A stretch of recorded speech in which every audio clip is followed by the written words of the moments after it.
भारत माता की, पीएम नरेंद्र मोदी जी की, भारत माता की. പ്രിയപ്പെട്ടവരെ, ലോകാരാധ്യനായ നമ്മുടെ പ്രധാനമന്ത്രി ഇതാ വീണ്ടും കേരളത്തിലേക്ക് വന്നിരിക്കുകയാണ്. കഴിഞ്ഞ 2 മാസത്തിനിടയിൽ ഇത് 3ാമത്തെ തവണയാണ് നമ്മുടെ ആരാധ്യനായ പ്രധാനമന്ത്രി കേരളത്തിലേക്ക് വരുന്നത്. ചരിത്രവും പാരമ്പര്യവും ആധ്യാത്മികതയും സംസ്കാരവും കുടികൊള്ളുന്ന ഈ ശബരീശന്റെ മണ്ണിലേക്ക്, അയ്യപ്പ സ്വാമിയുടെ മണ്ണിലേക്ക് ഞാൻ ആരാധ്യനായ പ്രധാനമന്ത്രി ശ്രീ നരേന്ദ്രമോദിജിയെ എല്ലാ മലയാളികൾക്കും വേണ്ടി ഹാർദമായി സ്വാഗതം ചെയ്യുകയാണ്. പ്രിയപ്പെട്ടവരെ, 18 മലകൾക്ക് മുകളിൽ അയ്യപ്പ സ്വാമി കുടികൊള്ളുന്നു.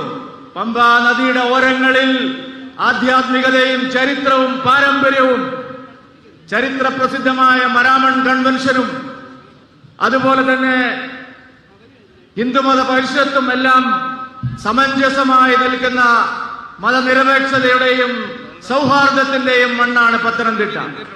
പത്തനംതിട്ടയിലേക്ക് നരേന്ദ്രമോദിജി വരുമ്പോൾ, എല്ലാ പ്രാവശ്യവും നരേന്ദ്രമോദിജി വരുമ്പോൾ സമ്മാനങ്ങളുമായിട്ടാണ്, മലയാളികൾക്ക് സമ്മാനങ്ങളുമായിട്ടാണ് അദ്ദേഹം വരുന്നത്. ഇന്നിപ്പോൾ അദ്ദേഹം പത്തനംതിട്ടയുടെ മണ്ണിൽ കാലുകുത്തിയപ്പോൾ ഒരു സന്തോഷ വാർത്ത നമ്മൾ കണ്ടു. കഷ്ടപ്പെടുന്ന റബ്ബർ കർഷകർക്ക് റബ്ബർ കയറ്റുമതിയുടെ ഇൻസെന്റീവ് 5 രൂപ അധികം വർദ്ധിപ്പിച്ചിരിക്കുകയാണ് നരേന്ദ്രമോദിയുടെ സർക്കാർ. അത് ഈ നാട്ടിലെ റബ്ബർ കർഷകർക്ക് വലിയ അനുഗ്രഹമായിട്ട് മാറും. പ്രിയപ്പെട്ടവരെ, നരേന്ദ്രമോദിജി കേരളത്തിലെ ജനങ്ങളുടെ വികസനം, കേരളത്തിലെ പുരോഗതി, കേരളത്തിലെ സമ്പൽ സമൃദ്ധമാക്കാനാണ് കഴിഞ്ഞ 10 വർഷവും പരിശ്രമിച്ചത്. 10 വർഷം നരേന്ദ്രമോദിജി കേരളത്തെ കൈയയച്ച് സഹായിച്ചു.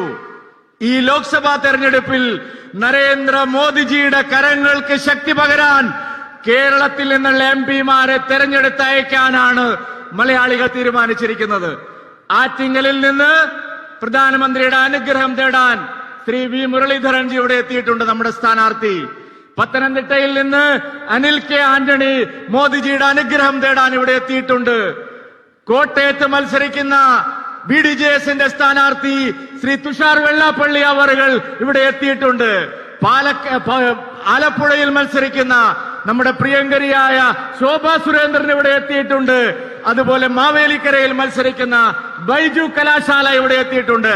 അവർക്കെല്ലാവർക്കും വേണ്ടി ഞാൻ ആദരണീയനായ പ്രധാനമന്ത്രി ശ്രീ നരേന്ദ്രമോദിജിയെ ഒരിക്കൽ കൂടി സ്വാഗതം ചെയ്യുകയാണ്. പ്രിയപ്പെട്ടവരെ, കേരളത്തിന് ആവശ്യം മോദിയുടെ ഗ്യാരണ്ടിയാണ്. മോദിയുടെ ഗ്യാരണ്ടിയാണ് ഈ തെരഞ്ഞെടുപ്പിൽ കേരളം ചർച്ച ചെയ്യുന്നത്. എതിരാളികൾ തന്നെ പറഞ്ഞിരിക്കുകയാണ്, ഈ BJP നിർത്തിയിരിക്കുന്നത്, NDA നിർത്തിയിരിക്കുന്നത് ഏറ്റവും മികച്ച സ്ഥാനാർത്ഥികളെയാണ് കേരളത്തിൽ നിർത്തിയിരിക്കുന്നതെന്ന് എതിരാളികൾ തന്നെ സമ്മതിച്ചിരിക്കുകയാണ്. ഇത് മോദിജിയുടെ തെരഞ്ഞെടുപ്പാണ്, മോദിജിയുടെ ഗ്യാരണ്ടിയാണ് ഇവിടെ ചർച്ച ചെയ്യാൻ പോകുന്നത്. ഞാൻ എന്റെ വാക്കുകൾ ദീർഘിപ്പിക്കുന്നില്ല, സമയം വൈകിയത് കൊണ്ട്. ഒരിക്കൽ കൂടി നിങ്ങൾക്ക് എല്ലാവർക്കും വേണ്ടി ആദരണീയനായ പ്രധാനമന്ത്രി ശ്രീ നരേന്ദ്രമോദിജിയെ ഈ മണ്ണിലേക്ക് ഹാർദമായ സ്വാഗതം ചെയ്യുന്നു. ഒരു വലിയ കൈയോടുകൂടി നരേന്ദ്രമോദിജിയെ നമുക്ക് സ്വാഗതം ചെയ്യാം, അഭിനന്ദിക്കാമെന്ന് മാത്രം പറഞ്ഞുകൊണ്ട് നിർത്തുന്നു. നമസ്കാരം. ഇവിടെ ഇരിക്കുന്ന എൻ്റെ സഹപ്രവർത്തകർ എന്ന് ഞാൻ ഓരോരുത്തരുടെയും പ്രസംഗം നിരീക്ഷിക്കുകയായിരുന്നു. എല്ലാവർക്കും ഒപ്പം ഈ പ്രസ്ഥാനത്തിൽ ആര് ഏത് ചുമതലയിലിരുന്നാലും ഈ കുങ്കുമഹരിത പതാകയെ ഉയർത്തിപ്പിടിച്ചുകൊണ്ട് എന്ത് പ്രതിസന്ധിയെയും ഏത് കൊടുങ്കാറ്റിനെയും വകഞ്ഞ് നീക്കിക്കൊണ്ട് ഈ പ്രസ്ഥാനത്തെ ഏറ്റവും ഉന്നതിയിലേക്ക് എത്തിക്കാൻ വേണ്ടി പരിശ്രമിക്കുന്ന എൻ്റെ സഹപ്രവർത്തകരായിട്ടുള്ള സഹോദരീ സഹോദരന്മാർ, മാധ്യമ സുഹൃത്തുക്കൾ, പോലീസ് അധികാരികൾ, അതുപോലെ തന്നെ നമ്മുടെ നരേന്ദ്രമോദിജിയെ കണ്ണിലെ കൃഷ്ണമണി പോലെ കാക്കുന്ന ഇവിടെ എത്തിയിട്ടുള്ള SPGയുടെ ഓരോ അംഗങ്ങളും, മാധ്യമ സുഹൃത്തുക്കൾ ഉൾപ്പെടെ എല്ലാവർക്കും ഹൃദയപൂർവം നമസ്കാരം. നമുക്കുള്ള ഗ്രൗണ്ട് ഒരുങ്ങിക്കഴിഞ്ഞു. പണ്ടൊക്കെ നമ്മൾ തെരഞ്ഞെടുപ്പിനെ നേരിടുന്ന സമയത്ത് നമ്മുടെ രാഷ്ട്രീയ പ്രതിയോഗികൾ ചോദിക്കും, ആരാണ് നിങ്ങൾക്ക് കൂട്ടുകാരായിട്ടുള്ളത്. അന്ന് നമുക്ക് 2 പഞ്ചായത്ത് മെമ്പർമാരോ 2 പഞ്ചായത്ത് പ്രസിഡന്റുമാരോ ഉണ്ടായിരുന്നില്ല. അന്ന് നമ്മൾ മുന്നോട്ട് പോകാൻ തീരുമാനിക്കുമ്പോ രാഷ്ട്രീയ സ്വയംസേവക സംഘത്തിൽ വിശ്വസിക്കുന്ന ഒരാൾ, പിന്നീട് ഭാരതീയ ജനതാ പാർട്ടിയുടെ വിവിധ ചുമതലകളിൽ കടന്നു വന്ന ഒരാൾ ഈ രാജ്യത്തിന്റെ പ്രധാനമന്ത്രിയാകുമെന്നുള്ള സ്വപ്നം നമുക്കുണ്ടായിരുന്നില്ല. കാരണം നമുക്ക് അത്രയേറെ പ്രതീക്ഷകൾ, അത്രയും നമ്മൾ ചിന്തിച്ചിരുന്നില്ല. നമ്മൾ അവിടെ നിന്ന് തുടങ്ങി. എന്നിട്ടിപ്പോ എന്താ സംഭവിച്ചത്? കേരളത്തിലെ ഏറ്റവും പ്രഗത്ഭമതികളായിട്ടുള്ള വ്യക്തികൾ പലരും നമ്മുടെ പാർട്ടിക്കകത്തേക്ക് കടന്നു വന്നുകൊണ്ട് നമുക്ക് നമ്മുടെ പാർട്ടിയുടെ കൊടിയോടൊപ്പം ചേർത്ത് പിടിക്കാനായി BDJS എന്ന് പറയുന്ന സംഘടന ഉൾപ്പെടെയുള്ള ഓരോ രാഷ്ട്രീയ കക്ഷികളും നമ്മുടെ പാർട്ടിക്കകത്തേക്ക് വന്ന് അവരെല്ലാവരും ഒരുമിച്ച് നിന്നുകൊണ്ടാണ് നമ്മൾ NDA സഖ്യവുമായിട്ട് ഈ തെരഞ്ഞെടുപ്പിനെ നേരിടുന്നത്. ആ തെരഞ്ഞെടുപ്പിനെ നേരിടുന്ന സമയത്ത് ഞാൻ നോക്കുകയാണ്, എനിക്ക് പെട്ടെന്ന് സ്റ്റേജിലിരിക്കുന്ന സമയത്ത് ശ്രീമാൻ അനിൽ ആന്റണി പ്രസംഗിച്ചപ്പോ എനിക്കൊരു സിനിമയാണ് ഓർമ്മ വന്നത്. മോഹൻലാൽ അഭിനയിച്ച ലൂസിഫർ എന്ന് പറയുന്ന ഒരു സിനിമ. ആ സിനിമയില് ജിതിൻ രാമദാസ് വരുന്ന ഒരു രംഗമുണ്ട്. അപ്പൊ ജിതിൻ രാമദാസ് വലിയ ഏതോ മുന്തിയ കോളേജിൽ പഠിച്ച ആളാണ്. അങ്ങനെ വരുന്ന സമയത്ത് ആ സിനിമയിൽ ഒരു ഡയലോഗ് ഉണ്ട്, എനിക്ക് ആവശ്യത്തിന് മുണ്ട് മടക്കി കുത്താനും മുണ്ടുടുക്കാനും അറിയാം, മുണ്ട് മടക്കി കുത്താനും അറിയാം എന്ന് പറഞ്ഞ അദ്ദേഹത്തിന്റെ പ്രസംഗം ഞാൻ കേട്ടു. മറ്റൊരാൾ ഇവിടെ പ്രസംഗിച്ചു, അത് ബൈജു കലാശാലയാണ്. ശ്രീമാൻ ബൈജുവിനെ പോലെയുള്ള ആളുകൾ അടിസ്ഥാന വർഗത്തിന്റെ പ്രാതിനിധ്യം എന്നുള്ളത് അവരെയെല്ലാം തന്നെ കൈപിടിച്ച് ഉയർത്തിക്കൊണ്ടുവന്ന് ഇവിടുത്തെ പട്ടിണിപ്പാവങ്ങളും സാധാരണക്കാർക്കും ഞങ്ങൾ ജീവിതം നൽകും എന്ന് പറഞ്ഞ ഒരാളാണ്. അദ്ദേഹം ഇവിടെ നമ്മുടെ മുന്നിൽ പ്രസംഗിച്ചു കഴിഞ്ഞു. അദ്ദേഹം പറയുകയാണ്, എന്നെ ഈ വേദിയിൽ പ്രസംഗിപ്പിച്ചത് ശ്രീമാൻ തുഷാർ വെള്ളാപ്പള്ളിയാണ് എന്ന് പറയുകയാണ്. ഞാൻ മുമ്പ് SNDPയുടെ പല യോഗങ്ങളിലും പങ്കെടുക്കാൻ ശ്രീനാരായണ ഗുരുദേവന്റെ ദർശനമാലയെക്കുറിച്ച് പഠിച്ച് അത് ചെന്ന് പറഞ്ഞു കൊടുക്കാനുള്ള അവസരം കിട്ടിയിട്ടുള്ള ഒരു സാധാരണക്കാരിയാണ്. അപ്പൊ ആ സമയത്ത് എന്നോട് ചില സ്ത്രീകൾ, അമ്മമാർ പറഞ്ഞു, ഞങ്ങളൊക്കെ സാരിക്ക് മാച്ചായിട്ട് അടിപ്പാവാട ഉപയോഗിക്കാൻ തുടങ്ങിയത് ഞങ്ങളുടെ അനിഷേധ്യ നേതാവായിട്ട് ശ്രീമാൻ വെള്ളാപ്പള്ളി സാർ വന്നതിന് ശേഷമാണ് എന്ന് അമ്മമാർ പറഞ്ഞിട്ടുണ്ട്. ഞാനതിവിടെ സൂചിപ്പിക്കാൻ കാരണം, പട്ടിണി ഉണ്ടായിരുന്നു. സ്വന്തം മകന് ഡോക്ടറാകാനോ എഞ്ചിനീയർ ആകാനോ 10 രൂപ കടം വാങ്ങാനോ കിട്ടാത്ത ഒരു സാഹചര്യം ഉണ്ടായിരുന്നുവെങ്കിൽ അതിനെ മാറ്റിമറിക്കാൻ വേണ്ടിയിട്ട് ആ മഹാപ്രസ്ഥാനത്തിന്റെ തലപ്പത്ത് നിന്നവർക്ക് സാധിച്ചുവെങ്കിൽ ശ്രീമാൻ തുഷാർ വെള്ളാപ്പള്ളി നമ്മുടെ പ്രസ്ഥാനത്തിനകത്തേക്ക് കടന്നു വന്നപ്പോ നമുക്കൊരു ജ്യേഷ്ഠ സഹോദരനെ, നമുക്കൊരു സഹോദരനെ കിട്ടി എന്നുള്ളതാണ്. മറ്റൊരാൾ ഇവിടെ പ്രസംഗിച്ചു, അതാരാണെന്നറിയുമോ? ഷോണാണ്. ഷോൺ ജോർജ് പ്രസംഗിക്കുമ്പോ ഞാൻ നോക്കിയായിരുന്നു. എന്റെ 10 മിനിറ്റ് സമയമാണ്. പക്ഷെ എന്റെ സഹപ്രവർത്തകർക്ക് ഞാനൊരു നല്ല പ്രസംഗം നടത്തേണ്ട സമയത്ത് ഞാൻ എന്റെ മിനിറ്റുകൾ ഇവിടെ ഞാൻ അവർക്ക് വേണ്ടിയാണ് ഡെഡിക്കേറ്റ് ചെയ്യുന്നത്. ശ്രീമാൻ ഷോൺ ഉണ്ടല്ലോ, ഷോൺ പ്രസംഗിക്കുമ്പോ പറഞ്ഞത് കോടികളുടെ അഴിമതി നടത്തിയതിന്റെ കഥകളാണ്. കോടിക്കണക്കിന് രൂപ അഴിമതി നടത്തിയവരുടെ കണക്ക് ഇവിടെ പറയുകയും, ഞാൻ മത്സരിക്കുന്ന ആലപ്പുഴ പാർലമെന്റില് 40,000 കോടി രൂപയുടെ കരിമണൽ കൊള്ള നടത്തിയിട്ടുള്ള കർത്തയെ പോലും മണിച്ചിത്ര താഴിട്ട് പൂട്ടാൻ തീരുമാനിച്ചുവെന്ന് പൊതുസമൂഹത്തിന്റെ മുന്നിൽ, മാധ്യമ പ്രവർത്തകരുടെ മുന്നിൽ വിളിച്ചു പറയാൻ സാധിച്ച ഒരു സഹോദരനാണ് ശ്രീമാൻ ഷോൺ ജോർജ്. നമ്മുടെ ആരാധ്യനായിട്ടുള്ള നമ്മുടെ പ്രിയപ്പെട്ട മന്ത്രി ശ്രീമാൻ മുരളീധരൻ അവர்கள் ഈ വേദിയിലുണ്ട്. അദ്ദേഹം പ്രസംഗിച്ചിട്ടില്ല, പ്രസംഗിക്കാൻ പോവുകയാണ്. കേന്ദ്രത്തിൽ ആളുകൾ ചോദിക്കുകയാണ്, നിങ്ങൾ ഇത്രയും ആളുകൾ മത്സരിക്കുമ്പോ നിങ്ങൾക്ക് കേന്ദ്രത്തിൽ എങ്ങനെയാണ് ഇത്രയും മന്ത്രിമാരുണ്ടാവുക എന്നാണ് ചോദിച്ചത്. നിങ്ങൾക്കത് പ്രശ്നമല്ലല്ലേ? കോൺഗ്രസ് ഭരിക്കുന്ന സമയത്ത് 1/2 ഡസനോളം വരുന്ന മന്ത്രിമാർ കേന്ദ്രത്തിൽ പോയല്ലോ. 1/2 ഡസനോളം വരുന്ന ആളുകൾ നിങ്ങൾ കേന്ദ്രത്തിൽ പ്രവർത്തിച്ചിട്ട് നിങ്ങൾ ഈ കേരളത്തിന് വേണ്ടി എന്താണ് നൽകിയത് എന്നുള്ള ചോദ്യം ഇന്നും കേരളത്തിന്റെ മണ്ണിൽ മാറി നിൽക്കുമ്പോൾ നമ്മുടെ കേന്ദ്ര തലത്തിൽ ഇരുന്നു കൊണ്ട് മന്ത്രിമാർ മൗനമായി അവരുടെ മണിക്കൂറുകൾ മുഴുവൻ ഇന്ത്യൻ പ്രധാനമന്ത്രിയോടൊപ്പം ചേർന്ന് നിന്നുകൊണ്ട് ഈ പ്രസ്ഥാനത്തിന് വേണ്ടിയല്ല, ഒരാൾ ജയിച്ച് അധികാരത്തിൽ വന്ന് കസേരയിലിരുന്ന് മന്ത്രിയായി കഴിഞ്ഞാൽ പിന്നീട് അദ്ദേഹം മാറേണ്ടത് ജനങ്ങളുടെ സേവകനായിട്ടാണ് എന്ന് പഠിപ്പിച്ച ശ്രീമാൻ നരേന്ദ്രമോദിയോടൊപ്പം മന്ത്രിസ്ഥാനം അലങ്കരിച്ച ശ്രീമാൻ മുരളീധരൻ ജി, അദ്ദേഹം മറ്റൊരു മണ്ഡലത്തിൽ ഇവിടെ മത്സരിക്കുകയാണ്. എന്റെ സഹപ്രവർത്തകര്, എനിക്ക് തോന്നുന്നത് എത്രയും പെട്ടെന്ന് നമുക്ക് അടുത്ത സെക്ഷൻ വരാൻ പോകുന്നത് അസംബ്ലി തെരഞ്ഞെടുപ്പാണ്.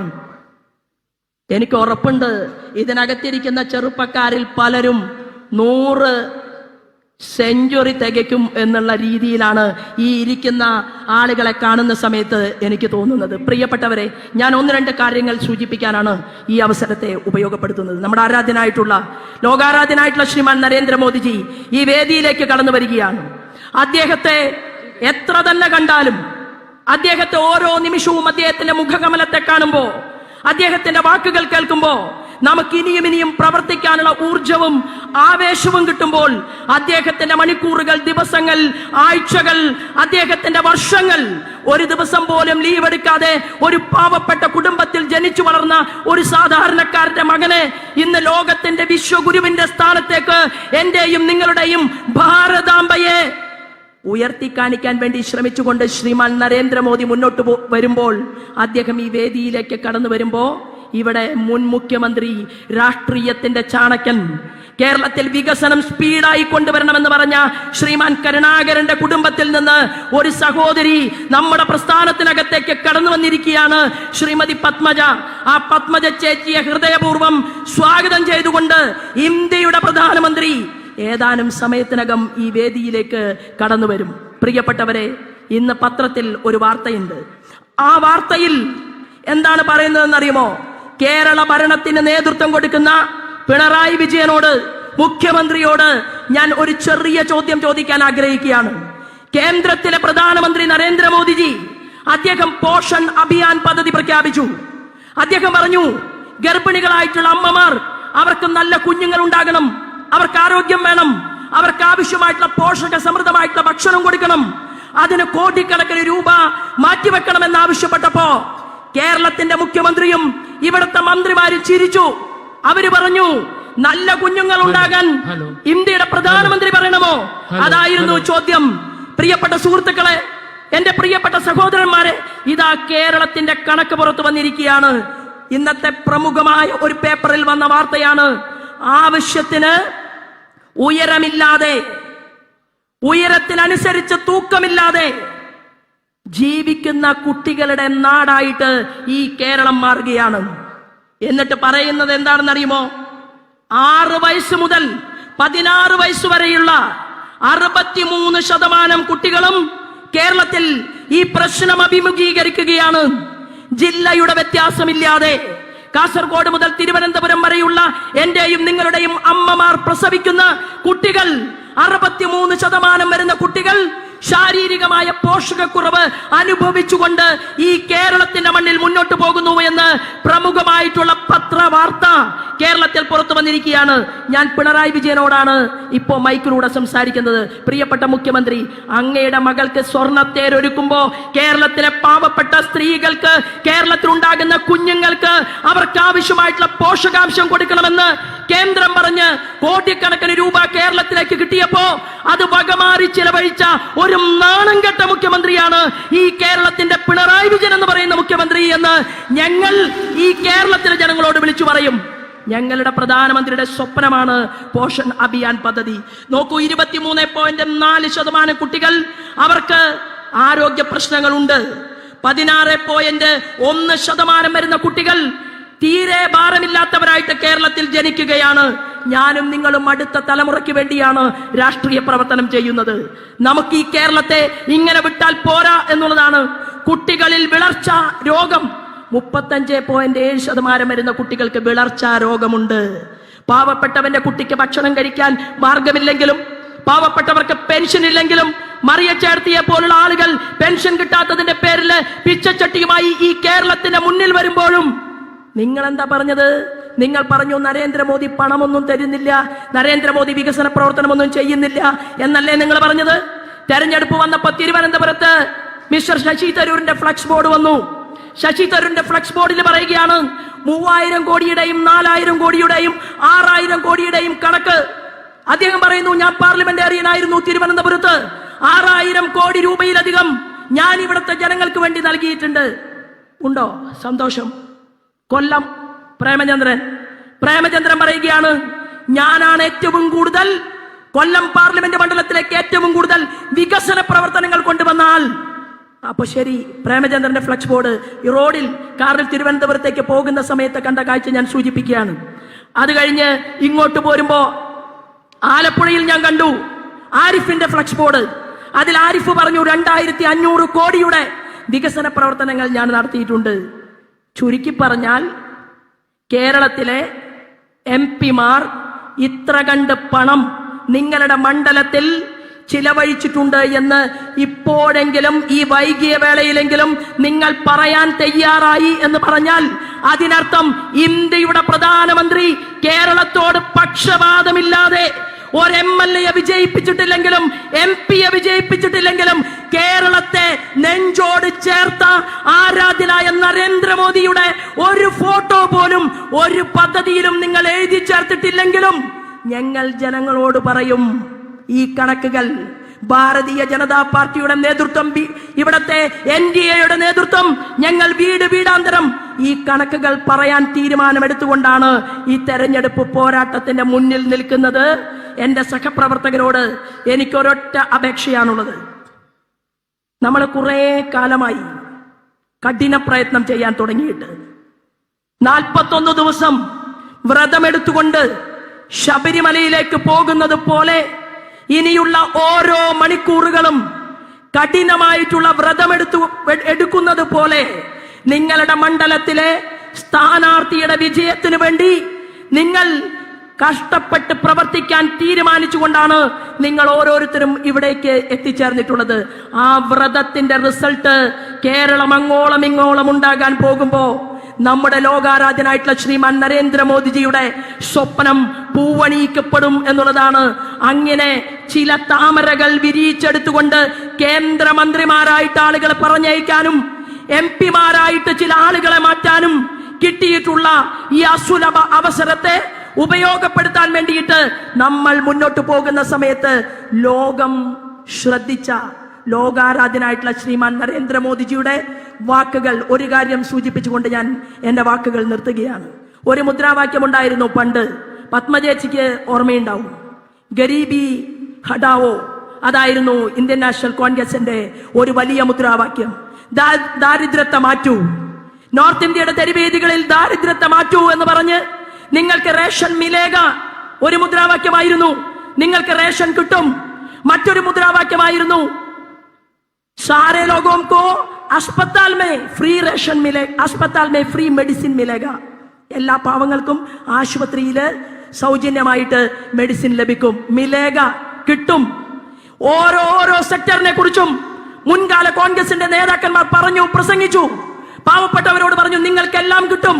പക്ഷേ ഇന്ത്യയുടെ പ്രധാനമന്ത്രി നരേന്ദ്രമോദി അദ്ദേഹം പറഞ്ഞത് മിലേഗ എന്നല്ല, മിൽഗയ.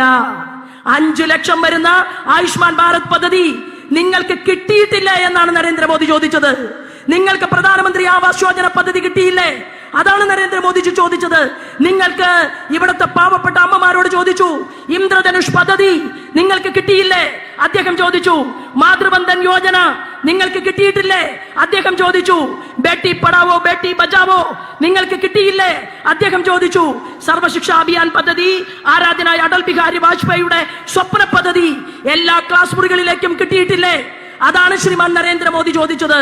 ആളുകൾ മോദിജിയോട് പറയുകയാണ്, ഒരു പാവപ്പെട്ട സ്ത്രീയുടെ കുടിലിലേക്ക് ഗ്യാസ് കണക്ഷൻ കൊടുത്തതിന് ശേഷം നരേന്ദ്രമോദിജി കയറി ചെന്നപ്പോ ആ സഹോദരി പകച്ച മുഖം, സന്തോഷം കൊണ്ടും കരയണോ ചിരിക്കണോ എന്നറിയാതെ ആ സഹോദരി എണീറ്റ് നിന്നുകൊണ്ട് ചായയുണ്ടാക്കി ഇന്ത്യൻ പ്രധാനമന്ത്രിയുടെ കൈകളിലേക്ക് കൊടുത്തപ്പോ അദ്ദേഹം ചോദിച്ചു, ഉജ്ജ്വൽ യോജന കാ ഗ്യാസ് മിൽ ഗയാ, ഗ്യാസ് നിങ്ങൾക്ക് കിട്ടിയോ?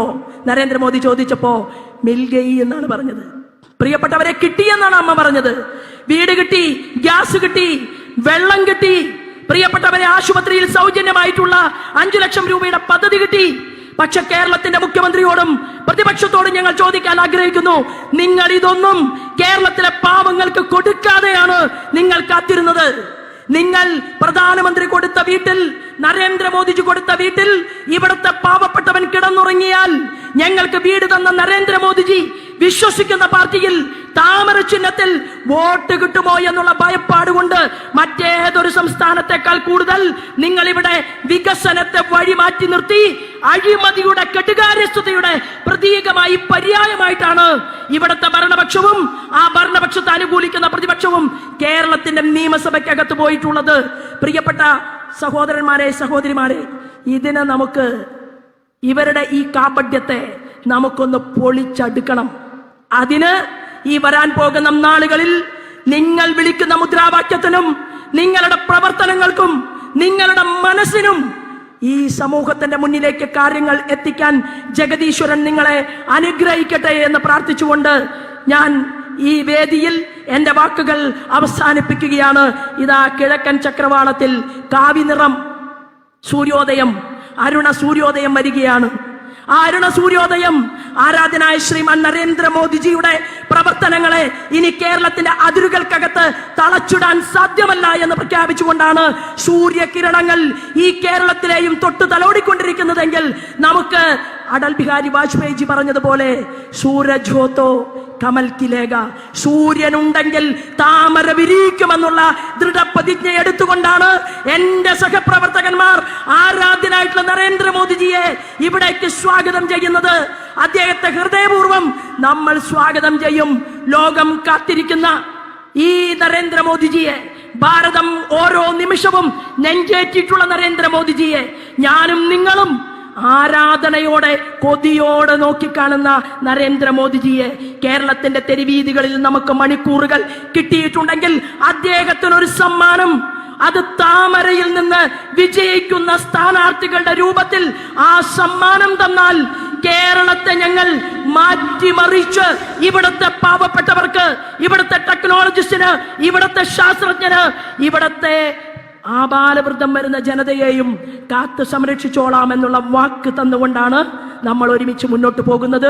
അതിന് എന്റെ സഹപ്രവർത്തകന്മാർക്ക് ആയുരാരോഗ്യവും സമ്പൽ സമൃദ്ധിയും ജഗദീശ്വരൻ നൽകട്ടെ എന്നും നമ്മുടെ ഈ കേരളത്തിന്റെ മാറ്റത്തിനു വേണ്ടി നമ്മൾ സമൂഹത്തോട്, ഇവിടുത്തെ ജനാധിപത്യ വിശ്വാസികളോട് ഞങ്ങൾ അപേക്ഷിക്കുകയാണ്, ഞങ്ങൾ അഭ്യർത്ഥിക്കുകയാണ്. കേരളത്തെ മാറ്റാൻ, കേരളത്തിലേക്ക് വികസനം കൊണ്ടുവരാൻ, കേരളത്തെ ഇനിയും സമൃദ്ധമാക്കാൻ നിങ്ങൾ ഭാരതീയ ജനതാ പാർട്ടിയുടെ സ്ഥാനാർത്ഥികൾക്ക്, ഞങ്ങളുടെ BDJSന്റെ NDAയുടെ സ്ഥാനാർത്ഥികൾക്ക് താമര ചിഹ്നത്തിലും വോട്ടുകൾ നൽകിക്കൊണ്ട് തിരഞ്ഞെടുത്തയക്കണമെന്ന് മാത്രം അഭ്യർത്ഥിച്ചുകൊണ്ട് ഞാൻ എന്റെ കൊച്ചുവാക്കുകൾ നിർത്തുകയാണ്. വന്ദേ മാതരം.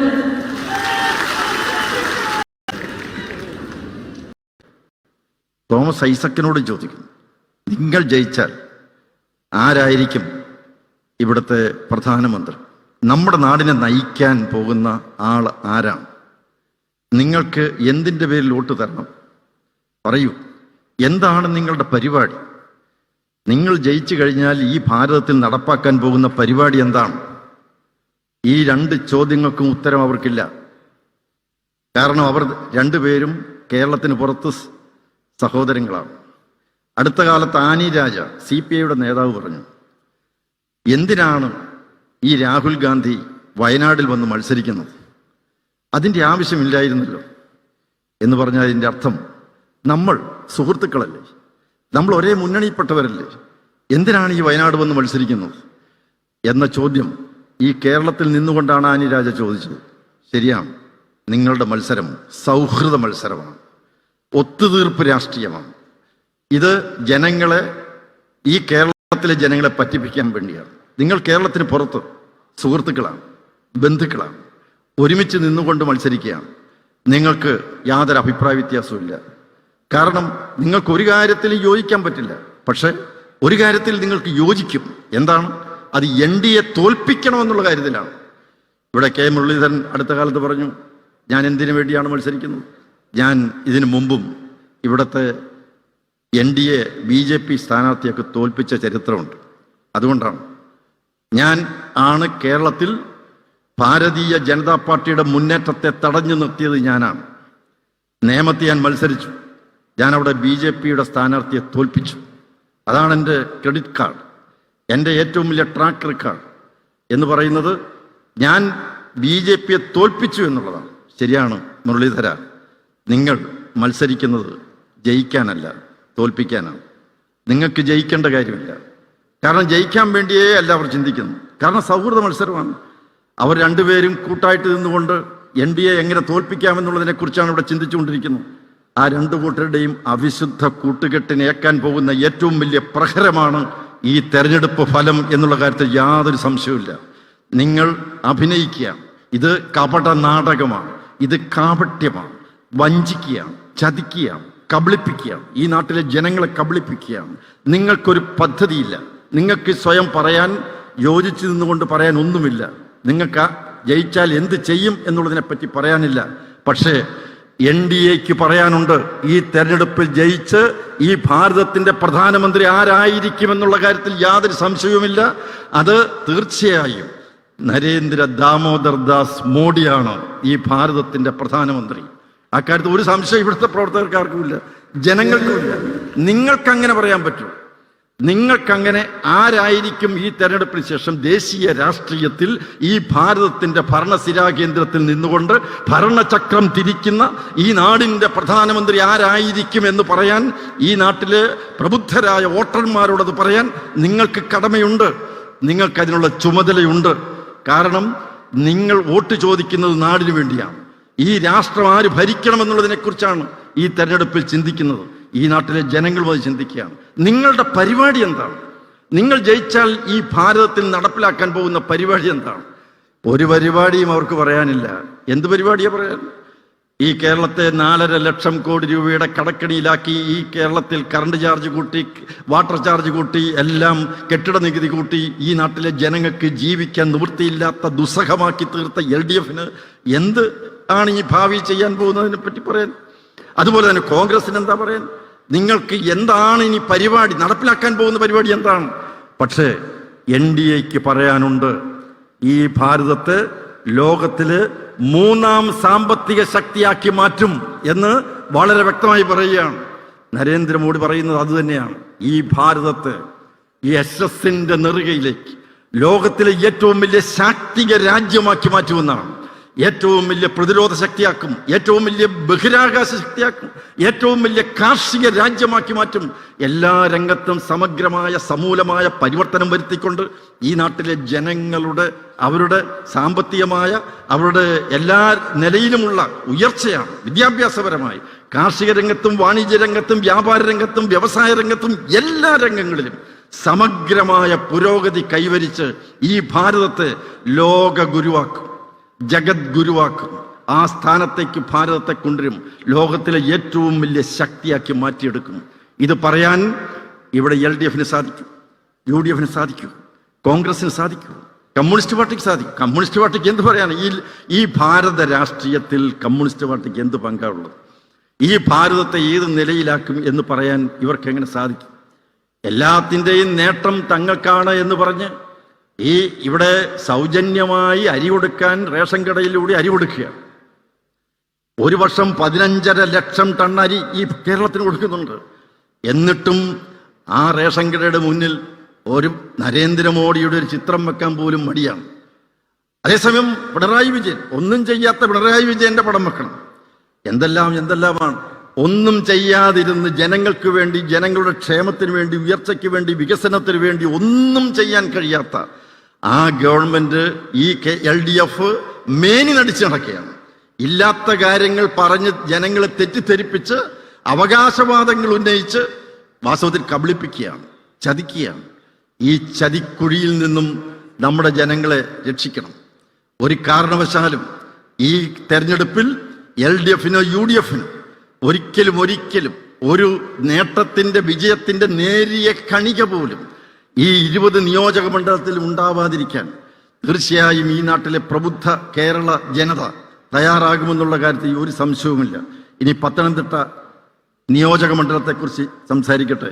ഈ പത്തനംതിട്ട നിയോജക മണ്ഡലത്തിൽ ആണല്ലോ ശബരിമല, അതുപോലെ ഏറ്റവും പ്രശസ്തങ്ങളായിട്ടുള്ള 2 വലിയ കൺവെൻഷനുകൾ, മാരാമൺ കൺവെൻഷൻ, ചെറുകോൽപ്പുഴ ഹിന്ദുമത കൺവെൻഷൻ, അതുപോലെ തന്നെ തീർത്ഥാടനം, മഞ്ഞനിക്കര തീർത്ഥാടനം, പരിമല തീർത്ഥാടനം, ശബരിമല തീർത്ഥാടനം, ഇതെല്ലാമുള്ള ഒരു ദിവ്യഭൂമിയാണ് ഈ പത്തനംതിട്ട ജില്ല. എന്താണ് കഴിഞ്ഞ 15 വർഷക്കാലമായി നമ്മുടെ ഇവിടുത്തെ MP ചെയ്തത്? അതുപോലെ തന്നെ കേരളം ഭരിക്കുന്ന സർക്കാർ എന്താണ് ചെയ്തത്? എന്താണ് ഈ പത്തനംതിട്ടയ്ക്ക് വേണ്ടി എന്ത് ചെയ്തു? ഒന്നും ചെയ്തിട്ടില്ല. വാസ്തവത്തിൽ ഈ പത്തനംതിട്ട ജില്ല ഈ കേരളത്തിന്റെ സാമ്പത്തിക സ്ഥിതിയെ സ്ഥിരപ്പെടുത്തുന്നതാണ്. എന്തെങ്കിലും സാമ്പത്തിക രംഗത്ത് സംഭാവന ചെയ്യുന്ന ഒരു വലിയ ജില്ലയാണ്, ഒരു പ്രദേശമാണ് പത്തനംതിട്ട. കാരണം ഏതാണ്ട് 3 കോടിയിൽ പരം അയ്യപ്പ ഭക്തന്മാർ ഈ പത്തനംതിട്ട പ്രദേശത്തുകൂടി യാത്ര ചെയ്യുമ്പോൾ ഈ കേരളത്തിന് കിട്ടുന്ന റവന്യൂ വരുമാനം എത്രയാണ്? ഏതാണ്ട് 20 ലക്ഷം വാഹനങ്ങൾ ഈ കേരളത്തിലൂടെ യാത്ര ചെയ്യുകയാണ്. 20 ലക്ഷം വാഹനങ്ങൾ യാത്ര ചെയ്യുന്നു. 2.5-3 കോടിയോളം കേരളത്തിന് പുറത്തു നിന്നുള്ള ആൾക്കാർ കേരളത്തിലൂടെ യാത്ര ചെയ്യുന്നു, അവരുടെ താമസിക്കുന്നു, ഭക്ഷണം കഴിക്കുന്നു. അതിലൂടെയൊക്കെ കിട്ടുന്ന വരുമാനമുണ്ട്, വലിയൊരു റവന്യൂ വരുമാനമാണ്. ആ റവന്യൂ വരുമാനം ഒരിക്കൽ നമ്മുടെ ദേവസ്വം വകുപ്പ് മന്ത്രി തന്നെ നിയമസഭയിൽ എഴുതിക്കൊടുത്ത മറുപടിയിൽ പറഞ്ഞു, 10,000 കോടി രൂപയുടെ റവന്യൂ വരുമാനം ശബരിമല ക്ഷേത്രം ഇവിടെ ഉള്ളതുകൊണ്ട് തന്നെ കേരളത്തിന്റെ ഖജനാവിലേക്ക് കിട്ടുന്നുണ്ട് എന്നാണ് പറഞ്ഞത്. ഇത്രയധികം റവന്യൂ വരുമാനം കിട്ടിക്കൊണ്ടിരിക്കുന്ന ഒരു വലിയ തീർത്ഥാടന കേന്ദ്രമുള്ള ഈ പ്രദേശത്ത്, ഈ പത്തനംതിട്ട പാർലമെന്റ് മണ്ഡലത്തിൽ എന്ത് കാര്യമാണ് ഈ ക്ഷേത്രത്തിന് വേണ്ടി ചെയ്തിരിക്കുന്നത്, അല്ലെങ്കിൽ ഇവിടുത്തെ തീർത്ഥാടകർക്ക് വേണ്ടി ചെയ്തിരിക്കുന്നത്? ഇവിടെ ഈ തീർത്ഥാടകർ എല്ലാം മതവിഭാഗങ്ങളിൽപ്പെട്ടവരുമുണ്ട്. അവർക്കൊക്കെ സൗകര്യങ്ങൾ ചെയ്തു കൊടുക്കേണ്ടതാണ്. അത് വരിമല തീർത്ഥാടനമായിക്കോട്ടെ, മഞ്ഞനിക്കര തീർത്ഥാടനമായിക്കോട്ടെ, ഏത് തീർത്ഥാടനമായിക്കോട്ടെ, അവർക്കെല്ലാം സൗകര്യങ്ങൾ ചെയ്തു കൊടുക്കാൻ ബാധ്യസ്ഥമായിട്ടുള്ള സർക്കാർ, അത് കോൺഗ്രസ് ആയിക്കോട്ടെ, കമ്മ്യൂണിസ്റ്റ് പാർട്ടി ആയിക്കോട്ടെ, കഴിഞ്ഞ 67 വർഷക്കാലമായി കേരളത്തിൽ ഭരിച്ചുകൊണ്ടിരിക്കുന്ന ഈ 2 മുന്നണികൾ അവരെന്ത് ചെയ്തു? ഒന്നും ചെയ്തിട്ടില്ല.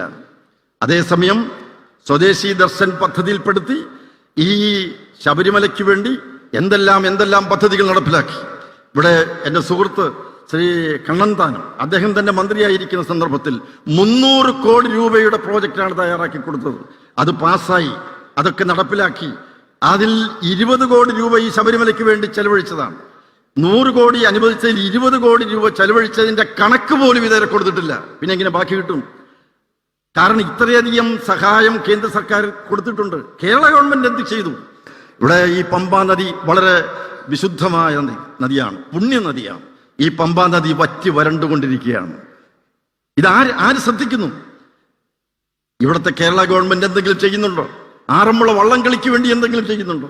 ഈ ലക്ഷക്കണക്കിന് ആളുകൾ പങ്കെടുക്കുന്ന ആറന്മുള വള്ളംകളി ഈ മണ്ഡലത്തിലാണ്. എന്ത് ചെയ്യുന്നു? 52 കരകളിൽ നിന്നും പള്ളിയോടങ്ങൾ ഒരു താളം ഇട്ടുകൊണ്ട് വള്ളപ്പാട്ട് പാടിക്കൊണ്ട് ഈ പമ്പാ നദിയുടെ വിരുമാറിലൂടെ കടന്നു പോകുമ്പോൾ ഇത്രയും ലോകോത്തരമായ ശ്രദ്ധ ആകർഷിക്കാൻ, ഇവിടുത്തെ ടൂറിസ്റ്റുകളെ ആകർഷിക്കാൻ കഴിയുന്ന ഏറ്റവും വലിയൊരു ഉത്സവം, ഒരു ജനകീയ ഉത്സവം, അതിനുവേണ്ടി എന്തെങ്കിലും ചെയ്തു കൊടുക്കാൻ കഴിഞ്ഞിട്ടുണ്ടോ? അതുകൊണ്ട് ഞാൻ പറയുന്നത്, ഈ നിയോജക മണ്ഡലത്തിൻ്റെ, ഈ പാർലമെന്റ് മണ്ഡലത്തിൻ്റെ സമഗ്രമായിട്ടുള്ള പുരോഗതിക്ക് ഒരു വ്യക്തമായ കർമ്മ പദ്ധതിയുടെ അടിസ്ഥാനത്തിൽ മുന്നോട്ടേക്ക് പോകാൻ അനിൽ ആന്റണിക്ക് കഴിയും എന്നുള്ള കാര്യത്തിൽ ഒരു സംശയവുമില്ല. മോഡി സർക്കാർ ഇതിന് ആവശ്യമായിട്ടുള്ള എല്ലാ സഹായങ്ങളും ചെയ്യുന്നുണ്ട്, മേലിലും ചെയ്യും എന്നുള്ള കാര്യത്തിൽ യാതൊരു സംശയവുമില്ല. അതുകൊണ്ട് ഈ തെരഞ്ഞെടുപ്പിൽ അനിൽ ആന്റണിയെ വിജയിപ്പിക്കാൻ ഈ പാർലമെന്റ് മണ്ഡലത്തിലെ വോട്ടർമാർ തയ്യാറാകണം എന്നുള്ള അഭ്യർത്ഥനയോടുകൂടി NDA സാരഥികളെ, ഈ തൊട്ടടുത്തുള്ള എല്ലാ നിയോജക മണ്ഡലത്തിൽ മത്സരിക്കുന്ന സ്ഥാനാർത്ഥികളുടെ സമാരാധ്യരായിട്ടുള്ള സ്ഥാനാർത്ഥികൾ, പ്രിയങ്കരായ സ്ഥാനാർത്ഥികൾ, അവരെല്ലാവരും ഇവിടെ എത്തിച്ചേർന്നിട്ടുണ്ട്. അവരെല്ലാം വിജയിപ്പിക്കാൻ നമ്മുടെ പ്രാർത്ഥനയുണ്ടാകണം, കഠിനാധ്വാനമുണ്ടാകണം, ഓവർ ടൈം വർക്ക് ചെയ്യണം.